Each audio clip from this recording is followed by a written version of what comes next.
सतयुग। इस सृष्टि के प्रारंभ में हम सारी आत्माएं अपने स्वर्णिम ईथर ऊर्जा से भरपूर परम धाम घर में संपूर्ण शुद्ध स्वरूप में रहती थी।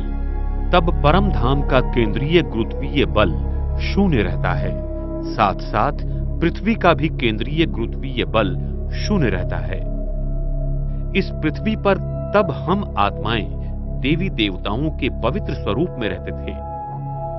सारे विश्व पर श्री लक्ष्मी श्री नारायण का राज्य था। इसी अति प्रगत सतयुगी संस्कृति को आज लोग अटलांटिस एवं मारिया आदि नामों से ढूंढ रहे हैं और प्राचीन संस्कृतियां जैसे माया, इजिप्ट आदि में इनके बारे में लिखा हुआ है। सतयुग की आदि में परम धाम की ईथर ऊर्जा पृथ्वी पर शुभ्र विवर के द्वारा निरंतर फैलती रहती है, जिससे सारा ब्रह्मांड एक अलग स्वर्णिम कणों द्वारा प्रभावित और तेजोमय रहता है।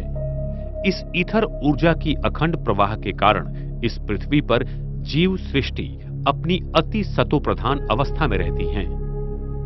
तभी आकाशमंडल और भूमंडल का गुरुत्वीय केंद्र एक ही दिशा में होने के कारण सूर्य और चंद्रमा पृथ्वी पर सरल दिशा में घूमते थे, जिससे चंद्रमा हर रोज पूर्ण रूप से दिखाई देते थे, न कि कोई कला के रूप में। सतयुग त्रेता युग में सभी राशि के 108 तारामंडल आकाश तत्व में एक ही मुकुट की रचना अनुसार घूमते थे और सप्तऋषि तारे भी ध्रुवीय तारा के नीचे एक ही लाइन में थे।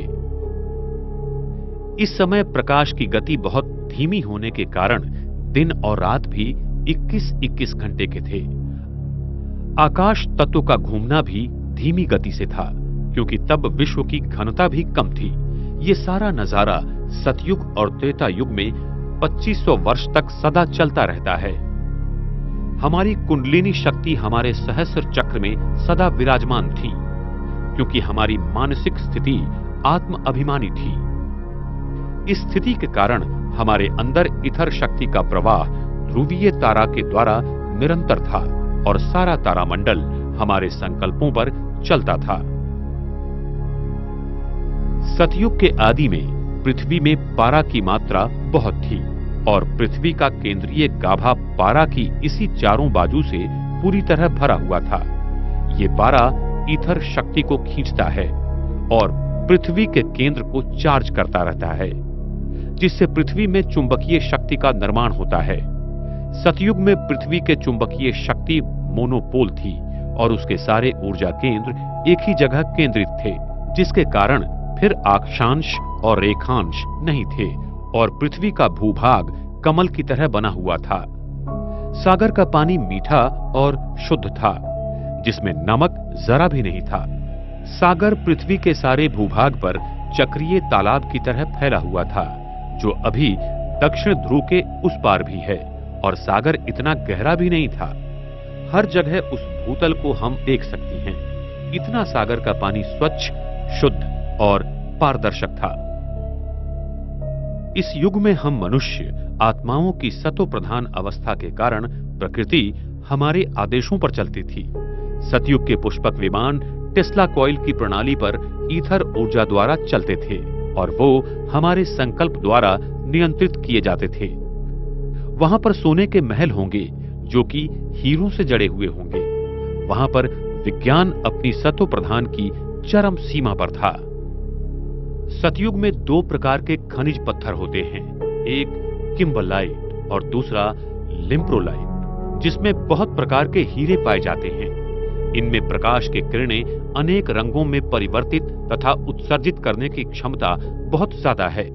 इन्हीं हीरों द्वारा सतयुग के स्वर्णिम महलों में अनेक प्रकार के रंगों की रोशनी रहेंगी और इन हीरों से निकलने वाली किरणों का रंग हम अपने संकल्प द्वारा नियंत्रित या परिवर्तित कर सकते हैं।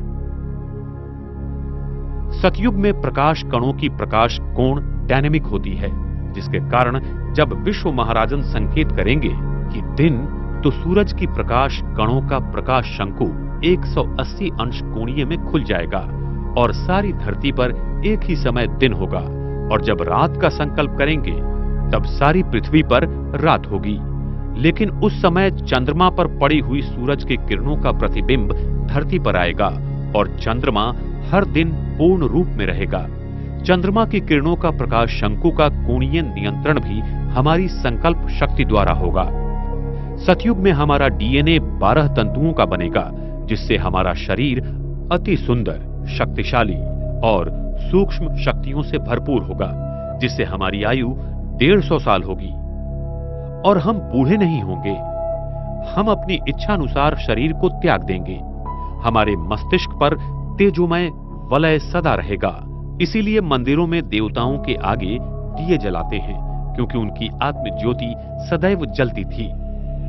देवी देवताओं का जन्म भी पवित्रता की शक्ति से आंखों द्वारा नयन दर्शन से होगा। वहां काम विकार से कोई भी रचना नहीं होती है। वर्तमान समय में मोर पंछी का जन्म भी उसके आंख से निकले हुए आंसुओं को मादा मोर पंछी ग्रहण करने से होता है। इसीलिए उसकी पवित्रता के कारण कृष्ण के मुकुट में मोर का पंख दिखाते हैं और वो भारत का राष्ट्रीय पक्षी है। सतयुग में प्राणियों की रचना मैग्नेटिक फील्ड के रूप में खिलौनों के रूप में होगी और वो बहुत सुंदर और सात्विक होंगे। हम मनुष्य आत्मा सतयुग से लेकर त्रेता युग तक सदैव आत्मिक स्वरूप में 2500 वर्ष तक शुद्ध पवित्र स्वरूप में थी।